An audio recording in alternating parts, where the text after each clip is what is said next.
Hi guys, welcome to part 4 of my Unreal Engine 5 beginner tutorial series, and in today's video we'll be talking about data types.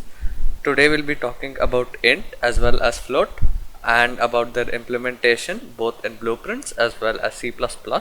We'll also be looking at some of the most common functions which can come in handy for larger operations. So let's get started guys, and if you guys haven't joined my Discord server yet, link is down in the video description. You guys can go ahead and join the server. I would be answering any and all queries over there. So let's continue guys. So let's start by talking about integer. Just click on the plus icon on the variable section and let's just type in integer tutorial maybe, and over here in the variable type let's set that to integer. If you guys want to know about all these options, I have a tutorial for variables. Click the I card on the top. You guys can check that out as well. So first let's discuss about integers. So you can control drag it to get a reference to it, and you can alt drag it to set it. This is in blueprints. We will get to C++ soon. An integer is basically a variable which can hold a numeric value, and it can hold only non-fractional values. So anything like 1, 2 or -100 or anything like that. Let's talk about the basic operations on integers. So the first one is plus. So this is pretty self-explanatory. It adds to integers. However, the one you would be using more often, probably more so in C++ than in blueprints, but even in blueprints it could come in handy. So if you type in 2 plus, it brings up this increment node. So what this means is that it takes in the int reference, the int variable reference, and returns the value incremented by 1. So that's pretty straightforward. Same goes with decrement. It's going to subtract 1 from the variable. You could also drag off of this and put in your asterisk, the key above your 8, to multiply. This is also pretty straightforward, and with UE5 all these take in wildcards, so anytime you want to change this variable type to float, you could do that on the fly. The one I want to go over is integer division. So let me just drag a print string. So let's just initialize a variable. So let's just compile that and initialize a variable to 10, or actually let's do it to 7, and let's just divide it by 2. Now you'd already notice one problem, that 7 divided by 2 is a fractional value which is 3.5, and our integer variable can't hold that. So if we go ahead and press play, you see it prints 3. The reason this is happening is because that is the quotient of this division operation. If you were to print mod 2, so you put your percent symbol over here, so this basically returns the remainder of the division of this integer and the second integer whatever you put, in this case it's 2. So if we plug that in, what you'll see is that you get 1, which is exactly correct. It is the remainder. So now that we've dealt with this, let's talk about floats. Then we'll go over the important functions for both, and then we'll head over to C++. So in order to tackle the problems we had, you would set this to float and just change the variable type, doesn't really matter. Now the color has changed, indicating that this is a float. This color represents float inside of blueprints. So now if I go ahead and just print it directly, what you'd see is it prints 7.0 and not 7. This is because of the way floats are represented, and because of the same reason, due to their inherent limitation of not being divisible exactly, which you would have probably studied in your high school. So due to this, what can happen is your float may not be exactly able to represent the value that you're trying to represent. There are some values which you simply cannot represent with a float, just due to that limitation, but you could get extremely close. By that I mean multiple decimal places close. Now you could also use increment, the same thing. There is an increment float as well, does pretty much the same thing. And here comes the next one, division. Now if I were to initialize this to 7.0 and then print the quotient out, you would see that we get 3.5. Now let us say I put in percentage. Now if I type in 2, now we go ahead and press play, it still gives 1.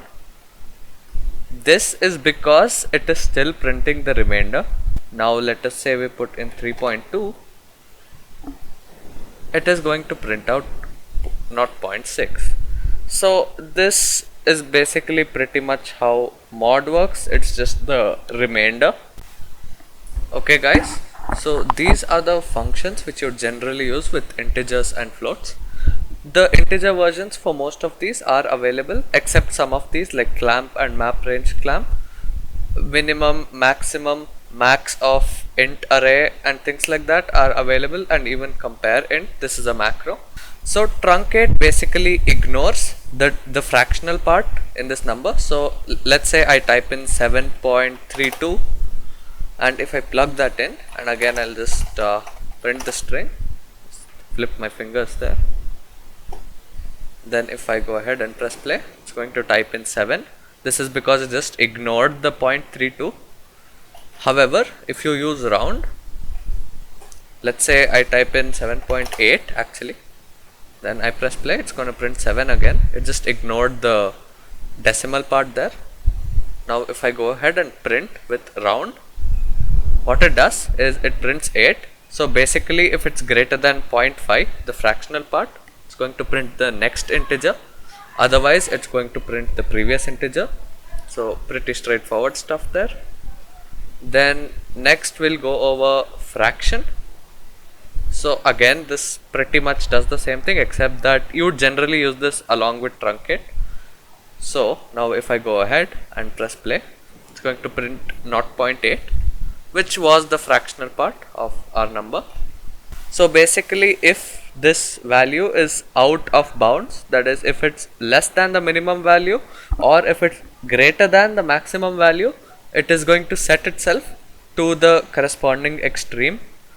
So that's what clamp does. The most useful function in float according to me is map range clamped. So what I can do is I can take this, so 0.8, and I can map it, let's say between, so let's say this range is between 0 and 1 and this range is between 0 and 2, and if I go ahead and press play, it's going to print 1.6. So now we are assuming that we are expanding this 0 to 1 range to 0 to 2. So that's how it basically knows what number to spit out.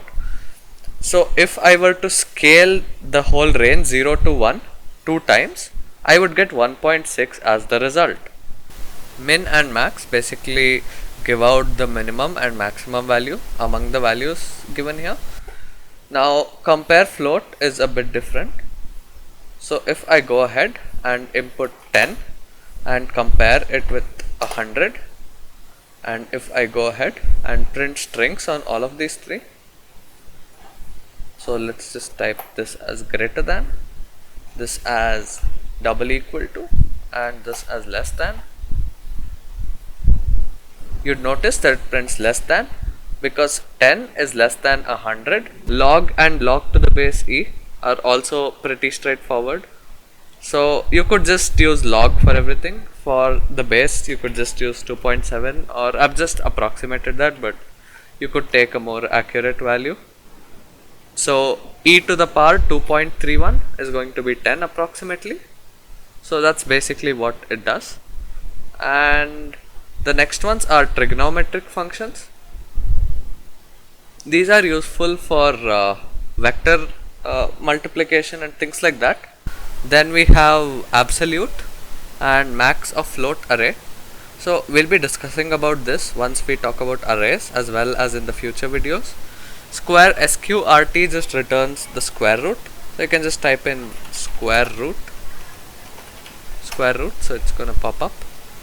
So that's straightforward. So absolute is basically your mathematical modulus function. So if I type in minus 100, it's going to return the magnitude of it. So that's basically what it does.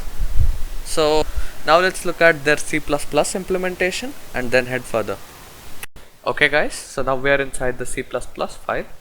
So inside the header here, we can go ahead and declare the variable. So under the public section below the tick, whatever is declared, you could go ahead and use the uProperty macro.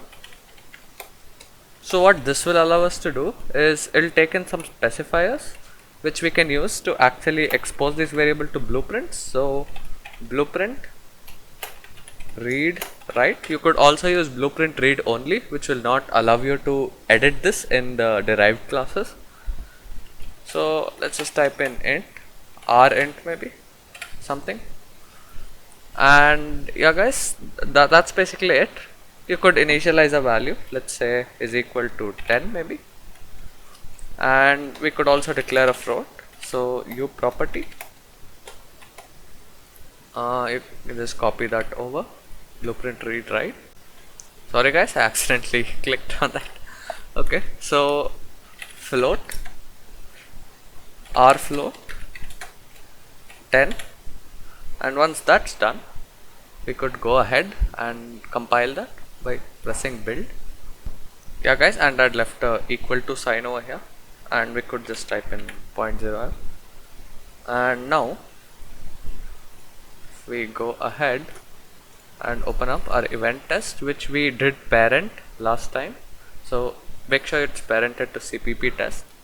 Now you can access rfloat as well as rint, just like any other variable. So I hope you guys enjoyed the video, and if it did help you guys out, make sure you guys do leave a thumbs up and subscribe to my channel if you haven't already. There's a lot more content coming up real soon, and see you guys next time. Goodbye.